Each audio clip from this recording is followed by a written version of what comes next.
In 2008, the global economy was shook to its core and nobody was left untouched. Whether you were directly affected or not, chances are you've heard of the crisis that changed the world.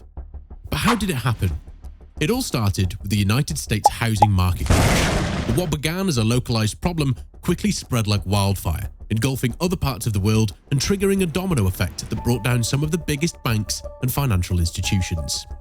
In the early 2000s, banks and other financial institutions began to offer subprime mortgages to homebuyers with poor credit scores or lower incomes. These mortgages started with low interest rates, but would soon reset to higher rates after a number of years. Many people happily agreed to the terms and signed up, expecting to be able to sell their property for a profit before the rates reset. However, when the housing market started to decline in 2006, many people found themselves in trouble, owing more than their properties were worth.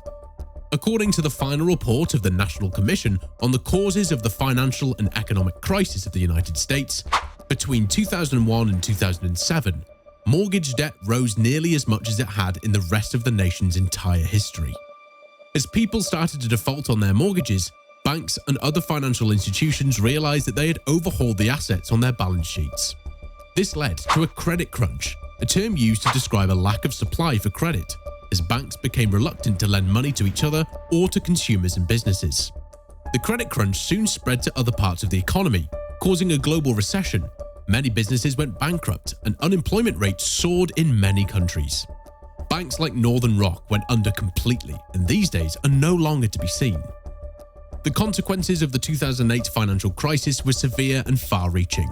In the UK, it took 5 years for the economy to get back to the size it was before the recession, having shrunk by more than 6% between the first quarter of 2008 and the second quarter of 2009. It was certainly a difficult and painful time for many people, but hopefully we can use the lessons learned to build a more resilient and equitable economy in the future. Or we'll just keep repeating the same mistakes.